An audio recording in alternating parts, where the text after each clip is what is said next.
இருந்தாலும் ஐயா அன்புமணிக்கு இவ்வளவு தில்லு இருக்கக்கூடாதியா? ஐயா மோடியை மேடையில வச்சுக்கிட்டு என்ன நேக்கா கிண்டி இருக்காப்புல. நீங்க பேசுறது எங்களுக்கு புரிஞ்சிச்சு சார். ஆனா எங்களுக்கு புரிஞ்ச மாதிரியே ஒருவேளை அவருக்கும் புரிஞ்சிருந்துச்சுன்னு வைக்கல, இந்நேரம் ஐயாவோட பெண்டிங் ஃபைல்ஸ் எல்லாம் நம்பி எடுத்து கம்பி என்ன விட்டுருப்பாப்புல. இன்னையவா அடிக்கிற அப்படின்னு. இல்ல சார் செஞ்சாலும் செஞ்சிருப்பாப்புல. அப்படி என்ன தெரியுமா சொன்னாரு? அதாவது இங்க தமிழ்நாட்டுல சட்டம் ஒழுங்கு சீர்குலைஞ்சு போய் கிடக்குதா ஐயா மோடியை மேடையில வச்சுக்கிட்டு. பெண்களுக்கு எதிரான குற்றம் பயங்கரமா இருக்கான் ஐயா மோடியை மேடையில வச்சுக்கிட்டு. குழந்தைகளுக்கு எதிரான கொடுமை கொஞ்சம் நஞ்சம் இல்லையா ஐயா மோடியை மேடையில வச்சுக்கிட்டு. விவசாயிகள் தமிழ்நாட்டில் சொத்து மடியிறாங்களா ஐயா மோடியை மேடையில வச்சுக்கிட்டு. போதை பொருள் உள்ளுக்குள்ள அப்படித்தான் இருக்குதான் ஐயா மோடியை மேடையில வச்சுக்கிட்டு. இதெல்லாம் உங்களுக்கு ஏதாச்சும் சொல்லணும்னா நேரடியா அவர்கிட்ட போய் சொல்ல வேண்டியதான சார். அதெல்லாம் சுத்தி வளைச்சு சலிச்சுக்கிட்டு இருக்கீங்க. திருச்சியில நடந்த எழுச்சி மாநாட்டை பத்தி தான் நாம இப்ப வலிச்சு வார போறோம்.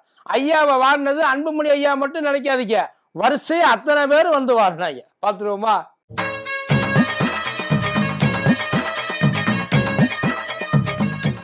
பூஸ்டர் சுகரை கண்ட்ரோல் பண்ணும், உங்க ஆரோக்கியத்தை மீட்டு தரும். சர்க்கரையை கட்டுப்படுத்துறதுக்கான எளிமையான வழிமுறை, இயற்கையான வழிமுறை. அனைத்து மருந்து கடைகளிலும் கிடைக்கும். மதியம் நேரம் வணக்கம். இது மதியம் தர்பார். நிர்மலா சீதாராமன் அம்மையார் இந்த பட்ஜெட் வாசிக்கிறப்ப அந்த பட்ஜெட்டை பத்தி பேசுறாங்களே இல்லையோ, அம்மா கட்டின அந்த பட்டு புடவைகளை பற்றி ரொம்ப நுணுக்கமா ஆராய்ச்சி பண்ணி கட்டுரை வெளியிடுவாங்க. அதே மாதிரிதான் ஐயா இங்கே தமிழ்நாட்டுக்கு வந்தாரோ இல்லையோ, அவர் இங்கே தமிழ்நாட்டுக்கு என்னத்தை கொட்டி கொடுக்குறாருன்றதை காட்டிலும் ஐயா எப்படி சிம்பிளா வேட்டி சட்டை கட்டியிருக்காரு பத்தியா. அவர் வேட்டி சட்டை கட்டியிருந்தா எங்களுக்கு என்ன, கோட்டு சுட்டு போட்டுதான் எங்களுக்கு என்ன, ஏன் துண்டா கட்டிட்டு கூட வரட்டுமே, யாரு வேண்டாம்னா. அவருக்கு எது கம்ஃபர்டபுளாக இருக்கோ, அதாவது அவர் ஒரு இடத்துக்கு போகிறாருந்தா எப்படி ஏற்பாடு பண்ணிட்டு போவாருன்றது எல்லாருக்குமே ரொம்ப நல்லா தெரியும். இப்போ வேட்டி சட்டை போட்டிருந்தா அவர் வந்து நம்மளாயிருவாரா, அதை தமிழ் நம்ம இதில் சேர்ந்துருவாரா என்ன, இல்லை அவர் தான் நம்ம கூட சேர்றதுக்கு ஆசைப்படுவாரா? உண்மையிலே அவர் வேட்டி சட்டை கட்டி பார்க்குறப்ப எனக்கு இந்த யாரடி நீ மோகினி டயலாக் தான் ஞாபகம் வந்துச்சு. அதில் தனுஷ் முறையாக உள்ளுக்குள்ளே இன்டர்வியூ செலக்ட் ஆகிட்டு அந்த வேலைக்காக ஜாயின் பண்ண போவார். பட்டையும் கொட்டையுமா பார்த்தோன்னே கண்டுபிடிச்சிடுவேன் சார். என்னையா அது பட்டையும் கொட்டையும், அதான் மூஞ்சிலே எழுதி ஒட்டியிருக்க பெரிய பிரிக்கி அப்படின்ட்டு. பட்டையை போட்டுட்டா நல்லவன் நம்பிடுவாங்களா, அதான் மூஞ்சில பொறுக்கின்னு எழுதியிருக்க. போதும் போதும் வா. அந்த வருஷம் நீங்க என்ன பண்ணினாலும் உங்கள்கிட்ட தான் எடுபடலையே சார். ஏன் சார் இவ்வளவு நீங்க கஷ்டப்படுறீங்க? பாவம் அந்த இடுப்புல வேட்டி நிற்கிறதுக்கு எவ்வளவு கஷ்டப்பட்டாலும் அவருக்கு மட்டும்தான் தெரியும். அப்புறம் ஐயா கிட்ட இருந்து ஆரம்பிச்சிருவான். ஐயா சொன்னாரு திமுக வாக்கு முழுக்க முழுக்க ஃபேக்கு. அவர் சொன்னது உங்களுக்கு கொடுத்த வாக்கு பூராமே ஃபேக் வாக்குறுதிகள்.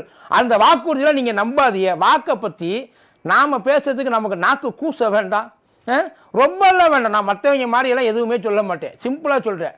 நான் சொன்னதை மட்டும் செய்யலை, 6 மாதம் மட்டும் டைம் கொடுங்க, வெறும் 6 மாதம்.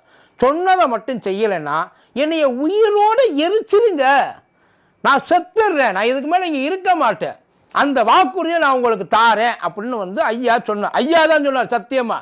வேணா போயிட்டு 2014 எலெக்ஷன் அப்போ போய் எடுத்து பாருங்க. போகிற இடத்துல எல்லாம் சொன்னாப்புல 6 மாதம் அதுக்குள்ளே நான் அப்படியே எல்லாத்தையும் வாஷ் அவுட் பண்ணிடுவேன், கிளீன் பண்ணிடுவேன். செஞ்ச ஒரு வேளை என்னால் செய்ய முடியலைன்னா என்னையும் நானே கொளுத்திக்குவேன். எல்லாரும் வெயிட் பண்ணிக்கிட்டு இருக்காங்க. எல்லாரும் உண்மையை ஐயா அந்த வாக்குறுதியை நிறைவேற்றுவாரா மாட்டாரான்னு ரொம்ப ஆவலோட 10 வருஷமா காத்துக்கிட்டு கிடக்குறாங்க. செய்வாரா? அந்த வாக்குறுதி தானே, கொடுத்த வாக்குறுதியை நிறைவேற்றும்படி தாழ்மையுடன் இந்திய மக்கள் சார்பாக கேட்டுக்கொள்ளப்படுகிறதுன்னு இன்னும் லெட்ரு மட்டும்தான் எழுதலை எவனும். மற்றபடி எல்லாரும் எப்பன்னு தவிச்சிட்டு கிடக்குறாங்க. இதில் பாவம் எனக்கு முருகன் நினச்சாதான், நம்ம எல்முருகன் அவரை நினச்சாத்தான் ரொம்ப பாவமாக இருக்குது. அவர் இந்த வாழ்வே மாயம் படத்தில் கமலையா கிளைமேக்ஸில் ஒரு பெர்ஃபார்மன்ஸ் பண்ணுவார்ல, அதே மாதிரி நாடகம் விடும் வேலை லொக்குன்னு இருமிக்கிட்டே இருந்தார். ஏதாச்சும் பனியில் நைட்டு பூரா நிற்க வச்சு பனிஷ்மெண்ட்டை கொடுத்தாங்களா என்னன்றது தெரியல. அண்ணன் மூஞ்சியை பார்த்தாலே நல்லா தெரியுது, அண்ணனுக்கு முகம் மூஞ்சி அறியில்லை, மனசு அறியில்லை. அவர் மனசு உள்ளுக்குள்ளே ஏதாச்சும் உண்மையாக கொஞ்சம் உறுத்தி இருக்கும் இல்லையா என்னன்ட்டு. போன முறை 8 தடவை வந்த என்ன நடந்துச்சு, ஒரு தொகுதி கூட பொங்கலை, எல்லாம் தொங்கி போயிடுச்சு. இப்போயும் ஆனால் உங்களுக்குலாம் மனசாட்சி உண்மையில் ரொம்ப பெருசு சார். அந்த தைரியம் மனதைரியம் உண்மையில் அதுதான் ஒரு அரசியல்வாதிக்கு இருக்குன்னு அவர் நினச்சிருப்பார்ல. இவ்வளவு நடந்ததுக்கு அப்புறமும் கூட நீங்கள் இந்த மறுபடியும் வர்றீங்க பற்றியலா, அந்த ஒரு முயற்சி எங்களுக்கு ரொம்ப பிடிச்சிருக்கு. அதுக்காகத்தான் வந்திருக்கார். இடையில பேசுகிறப்ப அண்ணன் இந்த ஐயா இது வரைக்கும் வந்து தமிழ்நாட்டுக்கு 15 லட்சம் கோடி கொடுத்துட்டேன் அப்படின்னு சொல்லி சொன்னாப்புல. சொன்ன உடனே ஐயோ தொண்டை அடைக்குது அப்படின்னு சொல்லி திறந்து அவரே தண்ணி எடுத்து குடிச்சிட்டார். ஏன்னா அவருக்கும் கொஞ்சம் மனசாட்சி இருக்குமா இருக்காதா? அண்ணன் அந்த உரையை எப்படா முடிப்போம்? அந்த எல்ஐசி எல்லாம் போனீங்க, இன்சூரன்ஸ் பாலிசி எல்லாம் போனீங்கன்னா அதுக்கு ஆடு போகிறப்ப கடைசியாக சொல்லுவாங்க அந்த டேர்ம்ஸ் அண்ட் கண்டிஷன் அப்படிம்பாங்க. அதே மாதிரி அண்ணன் கடைசியில் வந்தே பாரு அப்படின்னு சொல்லிட்டு கிளம்பி போயிட்டே இருந்துட்டாப்புல. எப்படா முடிப்போம் அப்படின்னு சொல்லிட்டு முடிச்சுட்டு என் பங்கு நான் முடிச்சுட்டேன், இதுக்கு மேலே என்னால் தாங்க முடியாது ஆரம்பிங்கன்ட்டு ஐயா எடப்பாடி வந்தாப்புலையே. சும்மாலாம் சொல்லக்கூடாது. ஐயா எங்கள் கூட்டணி ஒரு வெற்றி கூட்டணி, வெத்தலை கூட்டணி, பத்தலை கூட்டணி அப்படின்னு சொல்லிட்டு பித்தளை உருட்டியை போட்டு ஊட்டிக்கிட்டு இருந்தார். அவர் கேட்ட ஒரு கேள்வி உண்மையிலே மற்ற எல்லாத்தையும் எல்லாம் ஆல் குட் எல்லாம் ஓகே. அவர் ஒன்று கேட்டால் பார்த்தீங்களா, திமுகவுக்கு காங்கிரஸுக்கும் கொள்கையில் ஒன்றா இருக்காங்களா? விசிகாவும் திமுகவும் கொள்கையில் ஒன்றா இருக்காங்களா? பாஜகவும் அதிமுகவும் கொள்கையில் முரண்பட்ட கூட்டணியே கிடையாது இல்லை. ரெண்டு கொள்கையும் அப்படியே செராக்ஸ் எடுத்து வச்ச மாதிரி இருக்கும்ல. இதை ஐடென்டிக்கல் ட்வின்ஸ் இல்லையா அதிமுகவும் பாஜகவும்? இல்லை நான் ஐடென்டிக்கல் ட்வின்ஸா? ஏதாச்சும் ஒன்று. இவர் வந்து கொள்கையை பற்றி பேசிக்கிட்டு இருக்க. ஐயா கொந்தளிச்சு பேசினார். எவ்வளவு அட்டூழியம் பண்ணுறாங்க, எவ்வளவு இது பண்ணுறாங்க, உங்கள் காசையெல்லாம் கொண்டு வந்து அடிக்கிறதுலே குறியாக இருக்கிறாங்க, உங்கள் கேஸையெல்லாம் எப்போ எடுத்து புரட்டி போட போகிறாங்க பார்த்தியலா? எப்போ போட இந்த கொள்கை வெற்றி கூட்டணின்ற இந்த வெற்றி எங்கள் கூட்டணியில் ஏதாச்சும் வந்து இது இருக்கா, அழுத்தம் இருக்கா? நாங்கள் வந்து அடிமையாவா கிடக்குறோம்? ஊரில் போய் கேட்டு பாருங்கள் சார். அதாவது உங்களுக்கு என்ன பண்ணுறாங்கன்னு உங்களுக்கு தெரியவும் மாட்டேன். நீங்கள் எப்படி இருக்கீங்கன்னு உங்களுக்கே தெரியலன்னா அப்புறம் வேறு யாரும் உங்களை வந்து சொல்லி புரிய வைக்க முடியும்? நமக்கு நம்ம அடிமையாக இருக்கோன்றது வெளியில் உங்களுக்கு தெரிஞ்சு சொல்லாமல் இருக்கீங்களா, தெரியாமல் சொல்லாமல் இருக்கலான்றதுலாம் தெரியல. ஆனால் ஐயா ரொம்ப தெளிவாக நாங்கள் அடிமை இல்லை, எங்ககிட்ட எந்த பிரச்சனையும் இல்லை. பார்த்தீங்களா, பிரச்சனை எப்போ தெரியுமா சார் வரும்? ஏதாச்சும் கருத்து முரண்பாடு இருக்கிறப்போ வரும். கருத்து முரண்பாடு எப்போ வரும்? ரெண்டு பேரும் சரிசமமாக இருக்கிறப்ப தான். எங்களுக்கு இது வேணும்னு அவங்க கேட்பாங்க, இதுதான் எங்களால் முடியும். அந்த பேச்சுவார்த்தைன்னு ஒன்று இருக்குல்ல, பேச்சுவார்த்தைன்றது இந்தா இதை கையெழுத்து போடு அப்படின்றதுலாம் கிடையாது. உங்களுக்கு நடந்த முறையெல்லாம் கிடையாது. அங்கே எனக்கு இது வேணும்னு கேட்பாங்க, இதுதான் கொடுக்க முடியும்னு சொல்லுவாங்க. அதுக்கப்புறம் ரெண்டு பேரும் ஒரு சென்டர் பாயிண்டில் மீட் பண்ணிக்குவாங்க, அவ்வளவுதான். நம்மளை மாதிரி உடனே நீங்கள் என்ன எசமா இதையெல்லாம் என்கிட்ட கேட்கணுமா என்ன, கையெழுத்தை மட்டும் எங்கே போடணும்னு சொல்லுங்கள். படையப்பா படத்தில் ரசினி சிரிச்சுக்கிட்டே போடுவார்ல, அந்த மாதிரி ஐயா பழனிசாமி போட்டுக்கிட்டு இருக்கார் கட்ட கட்ட கட்ட கட்ட கட்ட கட்டன்ட்டு. இன்னும் அடுத்து தொகுதி பிரிப்பாங்க. இப்போ அதுக்கப்புறம் தான் பிரிப்பாங்க, மேலே கொண்டு போய் எனக்கு இது வேணும் கொடுக்குறியா இல்லையா குறவரையை நடிப்பாங்க. அன்னைக்கு தெரியும். ஐயா எடப்பாடியார் போயிட்டாரா, அங்கேருந்து அண்ணன் நயினார் அண்ணெல்லாம் அற்புதம் பாட்டெல்லாம் பாடி பிரமாதம் பண்ணிட்டாப்புல. எனக்கு தெரிஞ்சு அவரை வந்து ஒரு ஆர்டிஸ்டாக தான் அவங்க அரசியல்வாதி அவரை வச்சிடல, ஒரு ஆர்டிஸ்டாக வச்சுருக்காங்க. தம்பி இந்த தடவை இந்த பாட்டு பாட சொல்லுங்க, ஐயா கொஞ்சம் சந்தோஷப்படுவார். அப்படி சொல்லி தான் கூட்டிகிட்டு வர்றார். மற்றவங்க சொன்னதெல்லாம் கூட பரவாயில்ல. ஆனால் நயினார் அண்ணன் வேறு லெவலுக்கு போயிட்டார். எப்படி? அவர் வந்து மாமாவான். யார்? ஐயா மோடி தமிழ்நாட்டுக்கு மாமாவான். நான் சொல்லலப்பா, அவர் தான் சொன்னார். தமிழ்நாட்டோட தாய் மாமா, சீர் கொண்டு வருவார். எப்போ வந்தாலும் வந்து சீரு கையில் எதுவும் கொண்டாந்து கொடுக்காம இங்கேருந்து கொடுக்குறத மட்டும் சொல்லிட்டீங்களே, வாங்குறத என்னைக்காச்சும் சொன்னீங்களா? இது வரைக்கும் நாங்கள் கெஞ்சி கதறி அழுது கூத்தாடி ரோட்டில் அழுது அதை புரண்டு எழுந்தப்போ யாராச்சும் ஒருத்தையும் கண்டுக்கிட்டாங்களா? பிச்சை காசை தூக்கி போட்டாங்க. அன்றைக்கி யாராச்சும் பேசியிருக்கீங்களா? தாய்மாமஞ்சீர் இந்த சொல்லுவாங்களே, ஏன்டா இந்த 2 ரூபா நோட்டை தூக்கிட்டு வந்ததுதான் 20 பேரை கூட்டிகிட்டு வந்து சாப்பிட்டியா? அதுலேயும் இந்த நோட்டு செல்லாத நோட்டு ஓட்டை விழுந்துருக்கு.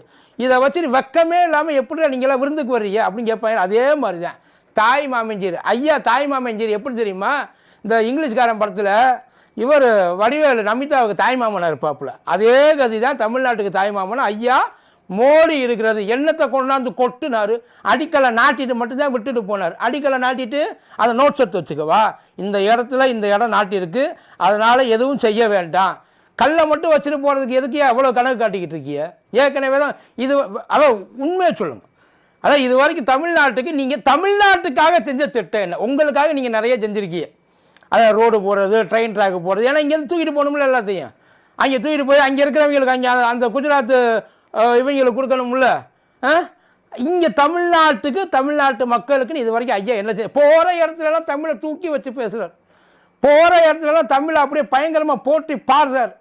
இங்கே போய் பாடி எங்கள் வயிறு நிறைஞ்சிருமா, எங்கள் தேவை சரியாயிருமா? என்னத்தை இது வரைக்கும் தமிழ்நாட்டுக்கு செஞ்சாருன்றதை மட்டும் சொல்லிட்டு போங்க. அவ்வளோ தமிழ்நாட்டு மக்களுக்காக, தமிழ்நாட்டை வச்சு செஞ்சு அவங்களுக்கு கொண்டு போய் கொடுக்கறதுக்குல தமிழ்நாட்டு மக்களுக்காக என்ன செஞ்சார் அதை ஒரு வயலும் சொல்ல மாட்டேன்ட்டான். கடைசி வரைக்கும் சொல்ல மாட்டேன்ட்டான். எனக்கு டிடி வேணம் பேசுனது தான் ரொம்ப பிடிச்ச ஒருபடி மேலே போயிட்டார். அதாவது ஐயா மோடிக்கு தமிழ்நாட்டுக்கு தொப்புள் கொடி உறவு இருக்குது, குஜராத்தே திராவிடம் தாண்டான்ட்டார். இருந்தாலும் அண்ணனால் அடக்க முடியல. குஜராத்தே திராவிடன்ட்டார். எதில் புறநானூற்றில் சொல்லியிருக்காங்களா? குஜராத் வந்து அதை வந்து அந்த துவாரகாவை வந்து தோரையும்பாங்க. அவர் எப்பயுமே நம்மள ஒருத்தராகத்தான் நீங்கள் பார்க்கணும். நீங்கள் அவரை வந்து இன்னொரு ஆளாலாம் பார்க்கக்கூடாது. நீங்கள் அப்படிலாம் வந்து அதாவது டெல்லிக்கும் தமிழ்நாட்டுக்கும் தான் போட்டி நீங்கள் இருக்கிறவங்க சொல்லிகிட்டு இருக்காங்க. டெல்லிக்கும் தமிழ்நாட்டுக்கும் போட்டி இல்லை, தமிழனுக்கும் தான் போட்டி. அது ஐயா மோடியை தமிழன் ஆக்கிட்டாங்க. தமிழனுக்கும் மட்டும்தான் போட்டி. முடிஞ்ச வரையும் ஒன்று சேர்ந்து எல்லாரும் ஏதோ ஒரு விஷயத்தை ட்ரை பண்ணியிருக்காங்க. பட் பரவாயில்ல, கூட்டம் கூடிச்சு எல்லாரும் ஒன்றா இருக்காங்க. அது இல்லாமல் எனக்கு டிடி வேணன்ட்டு ரொம்ப பிடிச்சது, இது வரைக்கும் பச்சை துரோகி பழனிசாமின்னு சொல்லிட்டு இருந்தவர் இப்போ பச்சை தமிழன் பழனிசாமின்ட்டாப்புல. அவர் தான் சொன்னார். இந்த பச்சை துரோகி பழனிசாமின்ற விஷயத்தை நான் சொல்லவே இல்லை. எப்போயெல்லாம் வந்து அண்ணன் சான்ஸு கிடைக்குதோ அப்போயெல்லாம் வந்து இப்போ அந்த பச்சை துரோகி பழனிசாமி இன்னைக்கு பச்சை தமிழர் பழனிசாமியாக மாறிட்டாப்புல, அண்ணன் எடப்பாடியாராக மாறிட்டாப்புல. இதெல்லாம் ஒரு குடும்பத்துக்குள்ளே சண்டையெல்லாம் வர்றது சகஜம்தான், மறுபடியும் சேர்ந்துக்கிறது தான். ஆனால் அந்த குடும்பமாக சேர்ந்து யாரை வந்து கவுக்க பார்க்குறாங்கன்றதை மட்டும் பார்த்துங்க, வேறு எதுவும் இல்லை. இந்த கூட்டணி ஒரு வெற்றி கூட்டணி அமையும் அப்படின்றதுல எனக்கு எந்த விதமான மாற்று கருத்து இல்லை. ஏன்னா இவ்வளோ பேர் நினச்சி பாருங்கள், ஐயா மோடி, இந்த பக்கம் நயினாரண்ணா, அந்த பக்கம் அண்ணாமலை, ஐயா எடப்பாடி பழனிசாமி, இந்த பக்கம் அன்புமணி ராமதாஸ் ஐயா, ஐஜேகே அவர் பாரிவேந்தர் வேறு, இந்த பக்கம் அண்ணன் ஏசி சண்முகம் வேறு. ஐயோ எவ்வளோ பேர் இருக்கிறாங்க, வாய்ப்பே இல்லை. இப்படி ஒரு கூட்டணி தோற்று போச்சு அப்படின்னா அதுக்கப்புறம் உண்மையிலே அது வந்து வேற அதை இப்படை தோக்கி எப்படி வெல்லும் பயல் எனக்கு தெரிஞ்சு அந்த மாதிரி தான் ஒரு இது இருக்குது. கண்டிப்பாக இது ஜெயிக்க அவங்க சொல்கிறதெல்லாம் மக்கள் நம்பி அவங்களுக்கு ஓட்டு போட்டு அவங்கள வந்து பயங்கரமாக ஆட்சி கட்டியில் உட்கார வச்சு மறுபடியும் அதிமுக ஆட்சியில் நாங்கள் அப்படியெல்லாம் செஞ்சோம், அதையெல்லாம் மறுபடியும் கொண்டாந்து தள்ளுவோம் அப்படின்றால அதை தள்ளுவாங்க அப்படின்னு சொல்லி நம்மளும் நம்புவோம். சரியா? நன்றி.